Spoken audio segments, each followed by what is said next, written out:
Douglas Cone Jr. is CEO of Cone Distributing, a company he founded in Ocala when he was 31 years old. Today, his company serves more than 22 counties in North and Central Florida and employs over 300 people. Mr. Cone was born and raised in Tampa and earned a bachelor's degrees in business, philosophy, and history at Center College in Danville, Kentucky. We're going to have to philosophize some more philosophy. After college, he returned to Tampa to pursue a career in the insurance industry. True to his entrepreneurial spirit, he decided to seek other opportunities and discovered a small distributorship here in Ocala that was up for sale.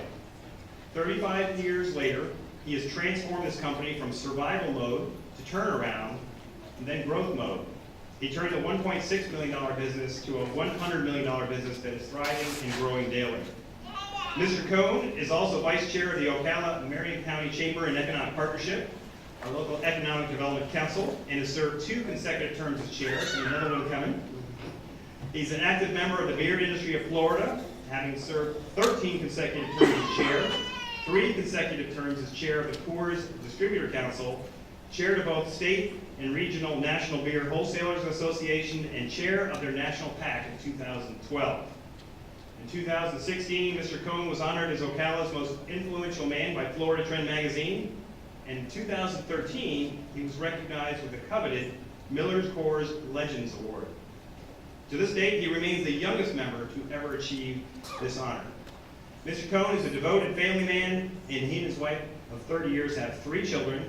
In his personal time, he enjoys hunting, fishing, golf, need a better putter, skydiving, local joke, recreational scuba diving, which I did not know about that one, and is both a UF Bull Gator and an FSU Golden Chief, and a good friend.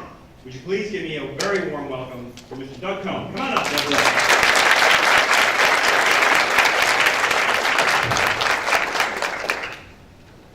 Thank you, Jim. Thank you. Everybody hear me all right? Yeah, right. Okay. Mic me up. I'm kind of a walker and a talker. Well, Jim, thank you so much for that intro, all his accolades and everything about it. Hey guys, just like y'all, I'm a normal guy, and a lot of y'all are studying business and different disciplines here at CF. And I remember my father, my junior year when I declared my major, a double major in history and philosophy. The only thing my dad wanted to know, he said, "Son, are you studying the history of philosophy or the philosophy of history?" And he said, "No, son, never mind the answer to that." He said, "How in the hell are you going to get a job with that kind of degree?" And so I said, "Well, Dad, I'm going to have to figure that out." And so today, I want this to be what I'm going to talk to you guys about today. You saw it on the flyer, slowing down to speed up and learning from your mistakes. But I want this to be a narrative. So at any time in this narrative tonight that a question, something resonates with you, hits a hot button, or you got a question, please feel free to stop me, and I will do my best to answer that question. I'll answer any question except the dumb ones, and in my book, there are no such thing as dumb questions. So there's nothing off limits, and y'all please feel free to do that. And maybe when I'm through, if you want to do a little Q&A, if you got time and I haven't bored you to death, we can certainly do that. I graduated from college. I go to work, just a little bit of history about me. I go to work in the insurance business. My uncle gives me a job in the mailroom during the day. I go to the University of Tampa at night to get my insurance licenses. 8 years later, relatively successful in the insurance business, but I had a bunch of family members coming into the business and things started getting a little crowded. So I had no intention of leaving Tampa, but I started looking around the country at what were going on in places like Atlanta, Dallas, Denver, some communities and some cities that were really growing. And I said, what can I take my meager talents to and maybe figure out something to do other than insurance. So within my research, there were 2 things. On the macro basis, the distribution business stood out macro, and micro was beverage. So I was fortunate enough to have an uncle who was president of Florida Coca-Cola. I called Uncle Jack, said, "Can I come over to see you?" He said, "Sure, Junior, come on." I drove over there, I said, "I want to be a Coca-Cola bottle." And he goes, "No, you don't." I said, "I don't?" He says, "No." He says, Coca-Cola is cranking up their CCE model, which is where they're buying up all the independent bottlers and putting it under a corporate umbrella. He says, Junior, I can find you one bottler to buy for $17 to $20 million, but then you're going to have to flip it back to corporate in a few years, and then what are you going to do? You're going to be 29 or 30 years old. I said, well, Jack, you can stop right there because the 17 to 20 million bucks is way out of my price range. And it was actually Uncle Jack that said, son, you ought to think about beer. You live in a state that's a 12-month-a-year beer drinking state because of our weather. It's all COD, and for those of y'all that don't know that term, that is cash on delivery, so you're not having to extend any credit. There's double-digit growth. It's got a high T&E profile, travel and entertainment, which is ideally suited for your personality. And then the last thing he said to me was, he goes, Junior, I'm not even sure you could screw one up. So I ended up actually putting the word out amongst some of my insurance contacts and friends around the state. And I got a call from the president of the then Mid-State Federal Savings and Loan here in Ocala, Florida. He says, I've got a 53-year-old client. He's got a pair of bleeding duodenal ulcers. He's got one son in jail for smuggling dope. His youngest son's got no interest in the business, and he wants out. I said, will he talk to me? He said, yes. So that was in November of '84. And so between November of 1984 and May of 1985, I negotiated to buy my first beer distributorship. And I finally closed on that little small $1.6 million beer distributorship in May of 1985. And after we signed the papers, I went, what do I do now? I don't know anything about beer, except I know I like to drink it. So, growing up in Tampa, my family was in the road construction business, so I'd been around heavy equipment and trucks and stuff, and I said, well, let me start there, try to figure that out. So I started looking at equipment and figuring out what my truck drivers were doing and where they were going. And the first thing I realized, I said, I'm not going to really learn much about this business if I stay inside these four walls, because that's not really where things are happening. My product is being outsold at public supermarkets and Walmarts and Circle K's and Speedways and racetracks. So the first thing I did was I had my operations guy order me a set of uniforms, and I started getting up at 3:30 and 4 o'clock in the morning and putting a uniform on and showing up and coming up to one of my drivers and saying, I'm riding with you today. And after that guy, finished maybe cleaning his pants out because the quote-unquote boss was going to be riding with him that day, I started spending time out in the marketplace and finding out what this business I bought was really all about. And it was about meeting my customers. It was about understanding what my people were going through every day, about how a case of beer weighs 22.7 pounds, and with an average load of 600 cases, you're out there moving that beer 4 times a day, and by the end of the day, a human being that worked for me was moving 17,000 pounds in a given day between the time they took it off the truck and they got it moved into the store. Okay? So that was an incredible learning experience. I would come home every night completely exhausted. I got in shape really quick. I was probably the best shape of my life after about the first month. But I was learning about my business in a business that I knew nothing about. And so we'll click through here just a little bit, and if this thing's working, which great it is, and I'm gonna not bore you to death, but let's see if I click this one, will it play the video, or will it go to the next slide?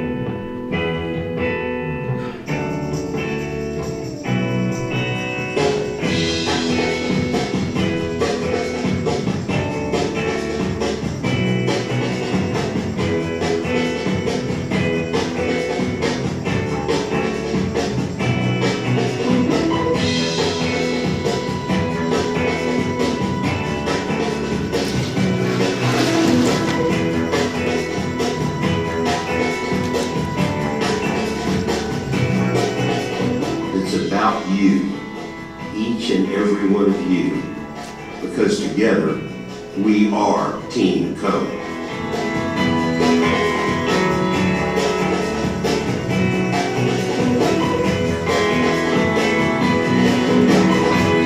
We define excellence.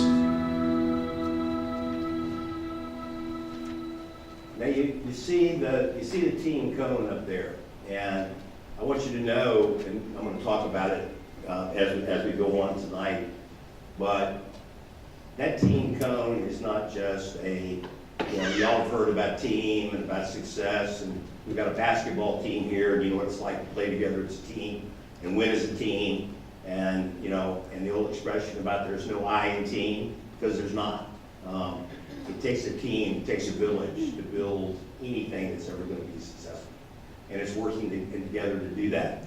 So I'm going to try to get away from using the word I, because tonight is really not about me.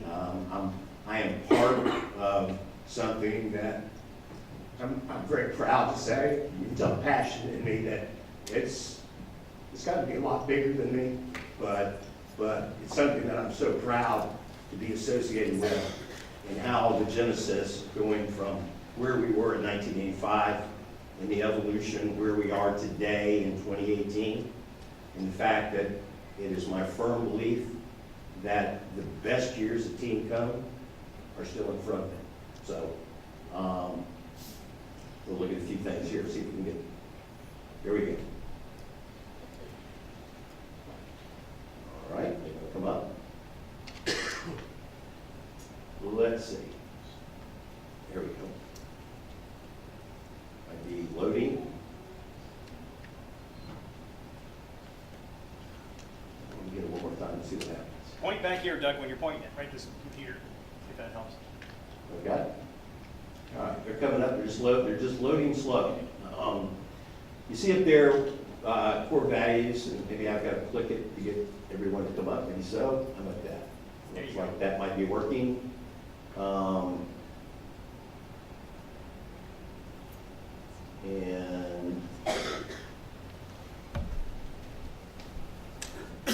let's see if we do. There we go. So 1, 2, 3, 4, 5, 6, 7, 8, 9. Those are the 9 core values of Cone Distributing. I don't know if you can read out to the side of them. Team, working together for a common purpose or goal. Communication, timely, effective, respectful. Excellence, an expectation of superior performance and successfully achieving results. Honesty. That is, I can't, my glasses aren't that good. Complete influence to yourself, your coworkers, and others. Trust, pride, loyalty, creativity, community contribution. Y'all can all read those.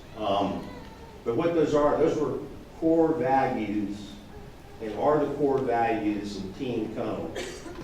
And these, while we see these words a lot, okay, and they all make sense. Honesty is a great thing. Trust, pride, loyalty, creativity.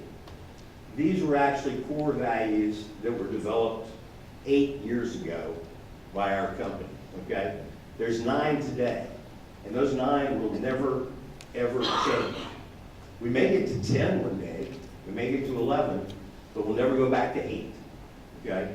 And I will tell you that of the 300 employees that currently work for Cone Distributing, plus or minus on any given week, whether it's the guy that is sweeping my warehouse floor, or it's the executive vice president of sales, they can stand up here with their eyes closed and they will recite these core values, because these are the fundamental core values that make up the culture that is Team Cone.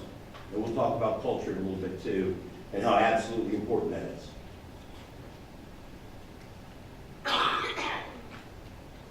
Okay, looks like in front of my iPhone. I think there's some vision coming up here. Let's see. There you go.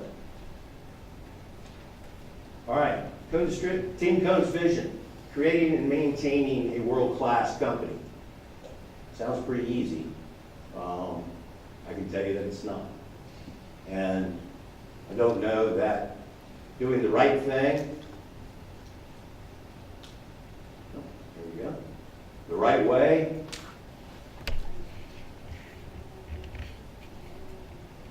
All the time. Words we live by. You know, you see all these companies that have these very elaborate, long mission, vision statements, and they go into all kind of sort of esoteric forms of things that you ought to be in vision. We wanted it to be simple. We wanted it to be something that was meaningful, that was tangible, you know, and that you could measure it, okay? And if you're doing the right thing, the right way, all the time, as a business person, as a person, because part of this that I want to talk about tonight too is not all about professional, it's not all about business. It's about y'all asking yourselves about what are your core values, okay? What is your vision? What is your mission, okay? What's inside of you, all right, that it makes you who and what you are and who and what you want to be, okay? And so again, this was, like the core values, was 8 years in the making. Right? We're committed to seeking the highest standards at every level. We're responsible, we're well-trained, we're highly motivated. We'll band together with our individual strengths to drive high performance. Hey, Coach, that works for your team, doesn't it? Okay. All right.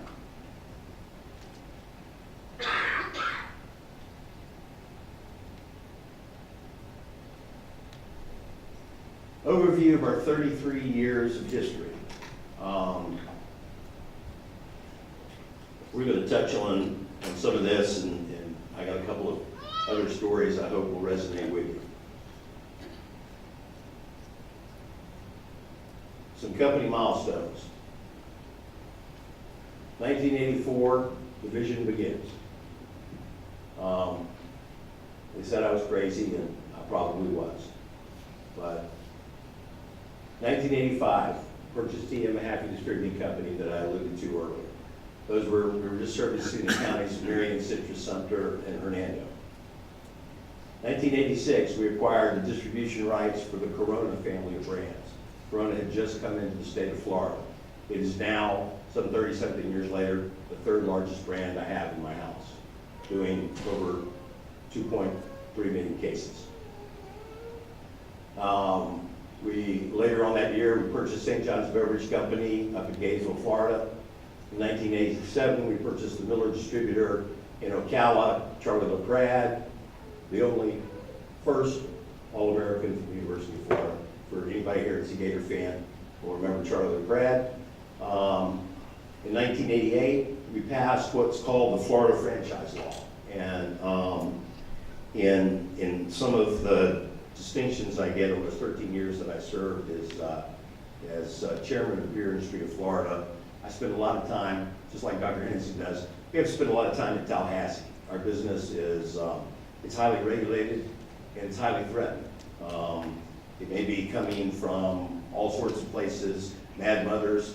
You know, we don't sell water. I mean, we do sell water. We sell soft drinks, we sell Red Bull, but we sell beer. And beer is an alcoholic beverage product. And we, as a company, have a responsibility, all 300 of us, to see that our products are consumed moderately and responsibly. And we take that very seriously. So in the Florida franchise law, that enabled beer distributors to have some protection from big brewers, from big beer. Anheuser-Busch, Miller Brewing Company, Coors Brewing Company. Many of y'all may remember there was a baseball player by the name of Roger Maris. Hit 61 home runs and held the record for many years. Well, Roger and his family were the Budweiser distributor in Gainesville, Florida, and Ocala, and for 12 years was my primary competitor. Because I sell everything except Anheuser-Busch products. August Busch, then the chairman and CEO of Anheuser-Busch, came down to Ocala one day, sat down with Roger and his family and said, "You're not spending enough money in your business, and I need you to make these kind of investments, et cetera, et cetera." And they said, August, we're not gonna do it, we're doing just fine, we got a great market share, we're kicking Cone's butt, we're gonna keep doing what we're doing. 2 days later, they got a letter saying that they were no longer Anheuser-Busch distributors. And the quickest way to put a beer man out of business is don't ship him any beer to sell. And they found after 21 years, they got put out of business overnight. And the distributorships, the one in Gainesville was given to the Burkhardt family out of St. Augustine, and the one in Ocala was given to my friend Bernie Little, who was originally out of labor. I spent 37 and a half hours testifying on behalf of Maris in both the state and the federal trials when they sued Anheuser-Busch for wrongful termination. But we believed at the time that there was something fundamentally unfair about a brewer being able to do that to a wholesaler who was working hard, doing a good job, making a profit, which we're all in business to do. And so one of the things that the Florida franchise law did that I was able and very proud to participate in at the time, as chairman of the beer industry, we lobbied to get the Florida beer franchise law. And what that does is it says that no supplier can reasonably withhold their approval of the purchase of one distributorship from another between a quote-unquote qualified buyer, and a brewer cannot come in and wrongfully and unlawfully terminate a wholesaler without going through the proper channels of documenting lack of performance, old beer, and a number of other criteria. And this was actually bellwether because when that law was passed in 1988, it was at the time and still remains today probably the strongest piece of franchise legislation in all 50 states. And it was passed by beer wholesalers, for beer wholesalers, to prevent the kind of actions that happened with Maris. Law got passed. Bob Martinez, governor, signed it. Brewers were very, very unhappy. Couldn't do much about it. That was a good thing. So we just kept selling beer, and things got back to normal. In 1990, we were able to purchase the other Miller wholesaler in Ocala, Apex Distributing Company. They were in Gainesville. We bought the Crad in Ocala. Let's see if this will, oops. White screen. Go back. All right. 92, Apex Distributing. Yeah. So let's see if it'll give me additional company milestones. Okay, well, that was jumped up a little high to see. Oh, 1998, we purchased Rowsley and Spearman Distributing Companies in Tallahassee. Those were the Miller Coors, Stroh, Schlitz, and all other wholesalers in Tallahassee in 98. 98, 99 transitioned to a more professional organization, and by that was for the first time, I realized, I've got to do something that I hadn't done before, and that was, I had to realize that number one was, I was not the smartest guy in the room on any given day, and to this day, I'm still not the smartest guy in the room. And our company was getting to a size where I needed more professional management. Because I will tell you, and I think this is extremely important to remember, everybody in this room has tremendous strengths. Everybody in this room has weaknesses, okay? When it comes to business and when it comes to leadership, I think what makes a good businessman and a good leader is that they have looked, defined, understand, and acknowledge what their weaknesses are, okay? Some people call them weaknesses, some people call them blind spots, okay? But those are the things that, guess what, you're not good at. And everybody is not good at everything all the time. And I'm as guilty of that as anybody else. They say, well, boss, your job at the company is, You set the strategic direction of the company. You fly at 65,000 feet, and you come up with all the creative ideas, and you make the deals, and you deal with bankers, and you deal with the brewery guys, and you deal with the politics and the politicians and everything else, and man, and we'll take care, we'll be in the weeds, and we'll take care of the nuts and bolts. And I say, absolutely. And I said, and I'll make you a promise. I said, I'll stay up there, because if I come swooping down and get in a level where I've got great people around me, because I've had to identify, and it only hadn't been pleasant all the time, but being able to identify my weaknesses and knowing that what I have to do is A, play to my strengths, but I have got to surround myself with people who have strength where I am weak, and where I am weak, they are strong.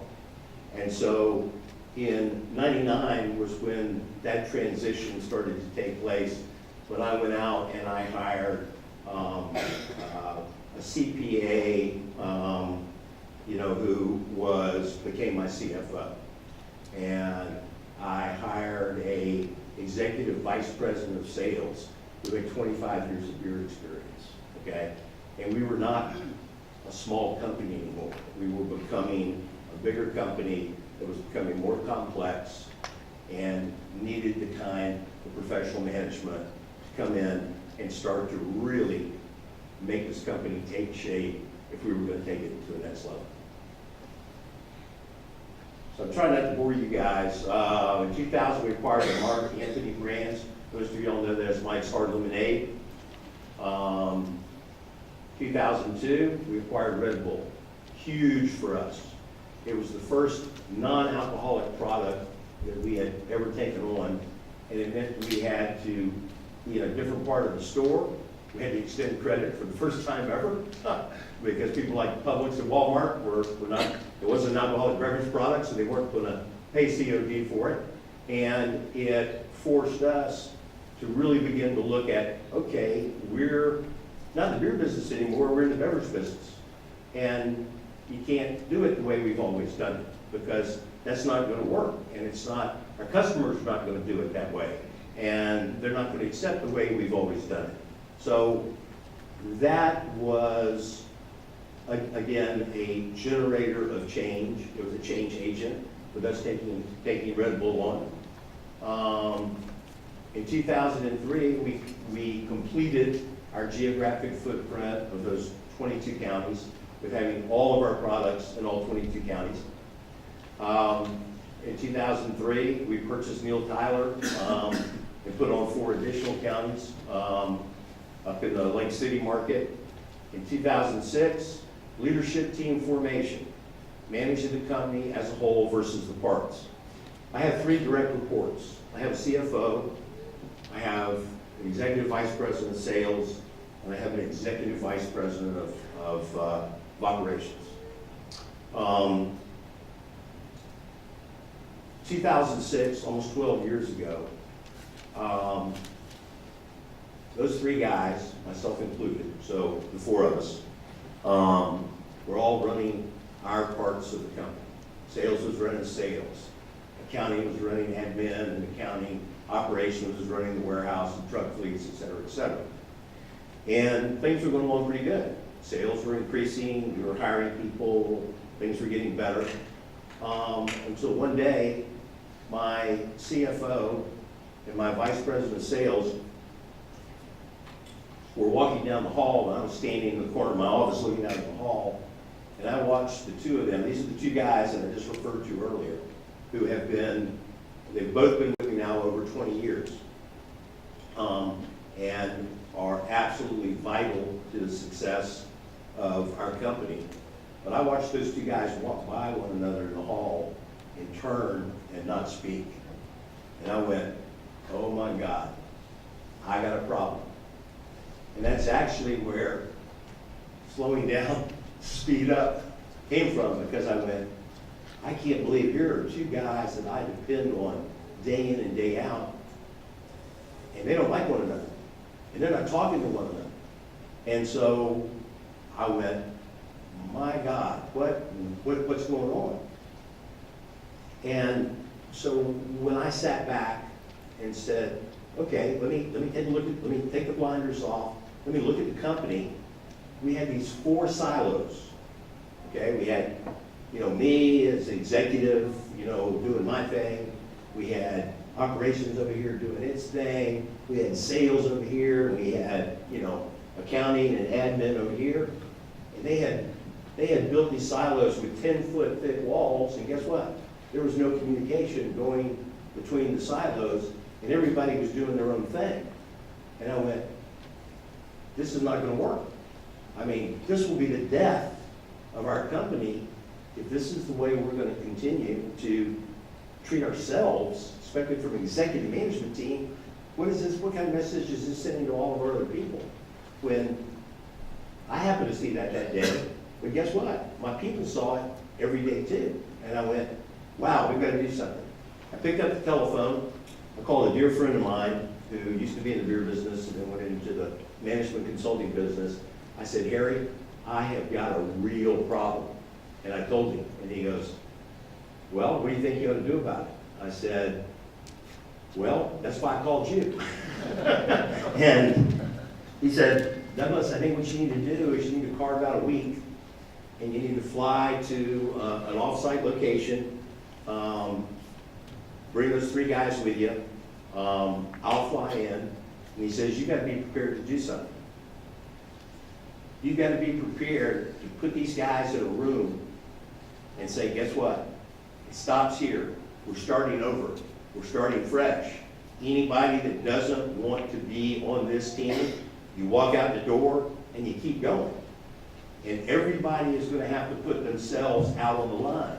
And he goes, Doug, I want you to know something.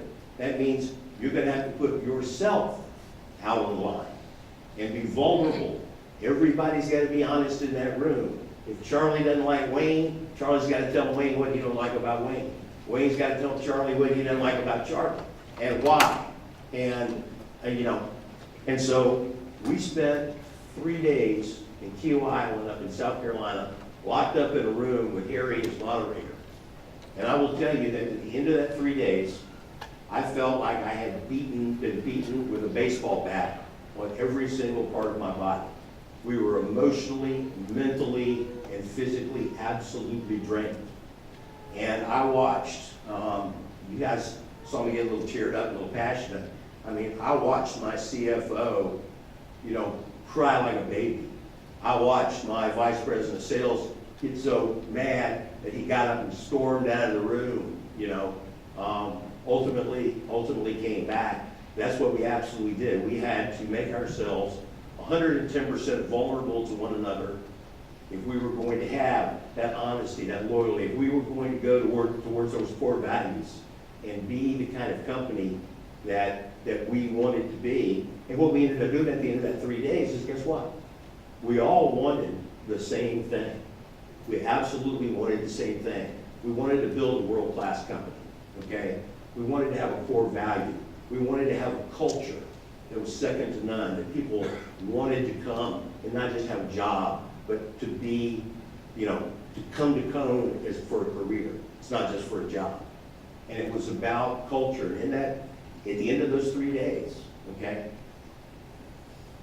as tired and as emotionally drawn and beaten up as we were, it was, we had this incredible epiphany. And we came home and we said, you know what? Everybody had smiles on their faces. We said, let's get to work, okay? We started talking to our other teammates, and that was the genesis. That was the epiphany. That was the moment when Team Cone really began to be real, be not just a neat name, catchphrase, etc. And so today, that leadership team still consists of those 3 guys plus me.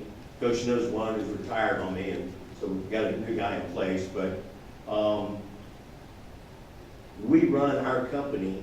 Somebody said, well, how do you run your company? And I said, I had to think about it for a little bit. I said, you know what? We run it pretty democratically. What do you mean by democratically? I said, well, I've got a leadership team. And I said, we all communicate really well with one another. We're very honest with one another. We're very truthful with one another, okay? We communicate extremely well with one another, okay? And what we'll do is we run it democratically. And I said, by that I mean that we come together, and we come together on a weekly basis, we come together on a monthly basis, on a quarterly basis. We do like we started out in Keel Island. We leave town for 3 days, and we do strategic planning. We do SWOT analysis on the business, you know, strengths, weaknesses, opportunity, threats, what's working, what's not working, you know, and we really analyze the business and break it down. And that works so incredibly well. We never leave one of those meetings without having reached consensus. And even if we have one of the four, including me, who may not necessarily agree with what that direction is going to be, it's guess what? It's team, it's game on, we're on the same page. You know what? We're going to take the hill, and we're going to do it all together. The only time, we joke, is the only time if we can't reach consensus and we're really bogged down and log jammed and just can't get to it, I have the right to invoke what I call code law. Okay? Because, you know, I still sign the paychecks. So I can invoke code law. I have done that 3 times in the last 4 years. Okay? And I will tell you that of the 3 times, one time I was 110% spot on. The other 2 times I was 110% wrong. And so we talk about learning from our mistakes, okay, is we all make them every day. I make them every single day.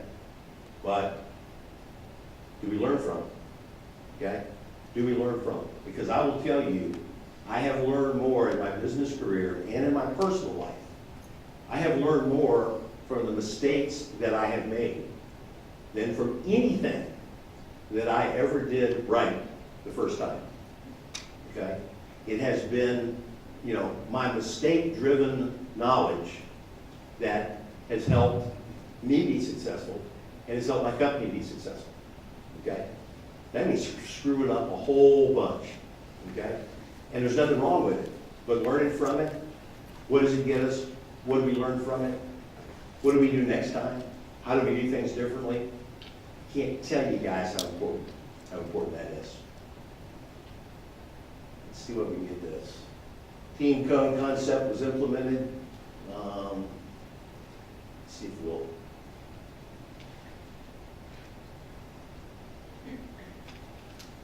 2011, we opened our new 175,000 square foot warehouse. We consolidated all of our inventory into Tallahassee, and we do what's called cross-docking into Ocala, and we cross-dock our operation up in Tallahassee. In 2012, we sold 32 craft beers off, a strategic move to reduce the complexity of the number of beers that we sell.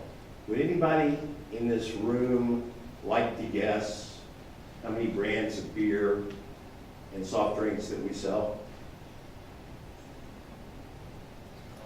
Okay. Well, 132. you are not far off. 138. Well, that's why he's the president, right? All right. Now, within those 138, you know, everybody in this room knows what a 6-pack is, and a 12-pack, and an 18-pack, et cetera, et cetera. So you take those brands, and you realize that you've got what's called an SKU, a stock keeping unit, within all of that, is that we handle over 4,000 SKUs. So it's, you know, you saw the warehouse, everything running around. We are, you know, we are very technologically driven. In 1985, when I bought this company, we were running it off a Radio Shack Tandy 800 computer, believe it or not, one. And today, I'm the guy that can do texts, and I can answer emails, and the rest of it is up to my IT team, because it is so far above my pay grade, I don't even try to understand. I'm doing good making clicker work, okay?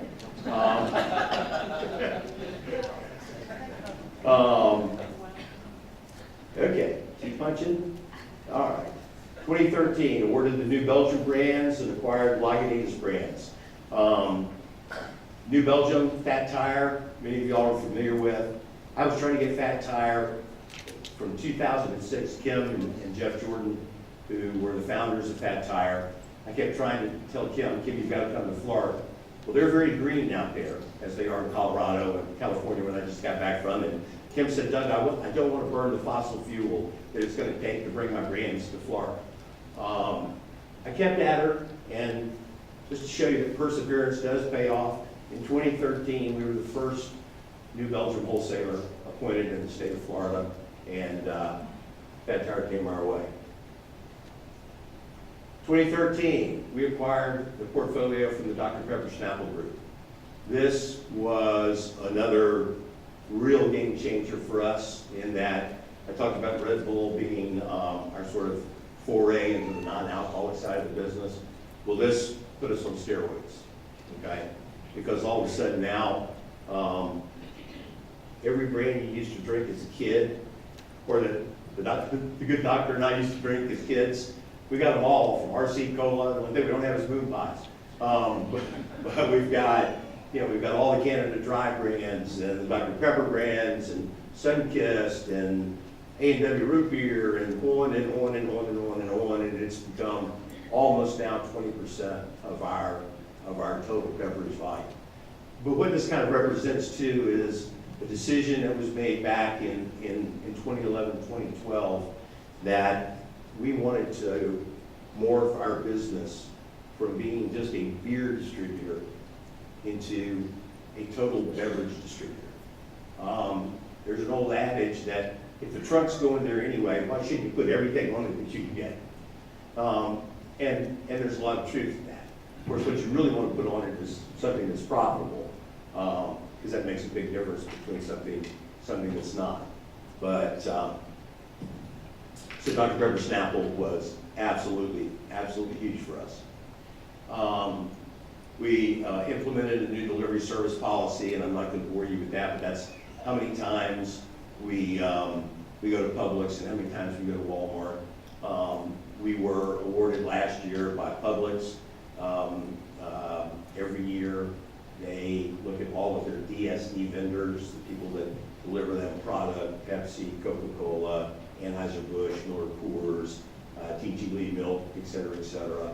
And in 2014, Publix gave Team Cone their #1 service provider vendor, which we were awfully proud of.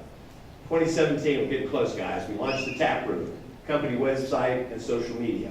Awarded the rights to Coppertail out of Tampa and Fishhawk, which are spirits. And again, more of the morphing into total beverage company. We are now into distilled spirits. And we have one of the most robust craft beer portfolios in the state of Florida. Entering the fermented spirits business in October. Okay. This is quick. We'll go through this. There we go, guys. 85, 30 employees, 2018, 290. And that changes, as Mr. Gerald can tell you, it changes from payday to payday. There we go. If you can see this is also something we're proud of, all right? Years of service. 40% of team members have been with the company for over 10 years. I don't know how many companies in this community or any other community can say that. 15% of our employees, 15 years or more. 10 to 15 years, 45% between 5 and 10 years, and then less than 5 years is only 15%. We don't have a lot of turnover. Why is that? Okay? Is it about the money? No. Do we pay competitive wages? Yes, we pay competitive wages. You have to these days. So that means salary, benefits, commissions, etc. But do our team members stay with us that long because it's all about the money? And the answer is, no, it's not about the money. But I will tell you, and I believe in my heart, and I say this with complete candor and honesty, it's about the culture of Team Cone. It's about the fact that they feel respected, that they feel valued, that their opinions matter, that their coworkers care about them. That in times of good times and in times of hardship, that their teammates are there for them, okay? Whatever that happens to be. Sometimes that's birth, sometimes that's death, sometimes that's, most recent example here this last week, guys, was Hurricane Michael, when, we couldn't reach 42 of our employees out of Tallahassee, our Tallahassee facility. And the fact that we were on the phone every hour with a team, we had a hotline, and we found all 42 of those employees. They were safe, they weren't hurt, but what it meant to them to know that the team was there for them, the company was there for them, we were looking for them, we were going to find them, we were going to get them whatever they needed, and we did. And so, again, culture. I can't tell you how much it means, and how important it is that it's something that is, it's not something that's intangible. It's something that's tangible. It's something that's very real. While you can't touch it and you can't feel it in your hands, you can feel it in your heart. You know what? You feel it in your gut. You feel it in your head. You'll know it, okay? And you'll know it every day. It gets reinforced every day, and reinforced every day, and reinforced every day. And that's what makes those numbers up there look the way you did.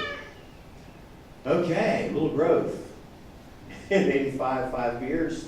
In 2018, 44 plus. You're still good at the 138 because these numbers are done for there's our growth from 2012. It's just a kind of a 5-year sliding scale that kind of what our annual volume has done. We've grown it over in many cases the last 6 years.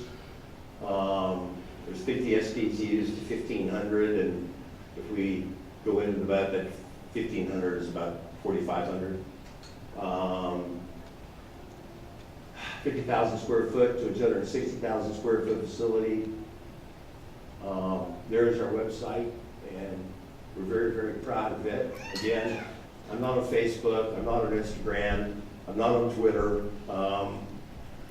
You can text me, and you can reach me via email, but we are very much in the social media world, and because it makes a lot of sense these days. I'm not sure that you can't be a sales and marketing company and not participate in that. So we welcome you all to visit our site because it's incredibly interactive, it's incredibly easy to navigate, and it's fun too. And you can learn a lot about beer if you're interested.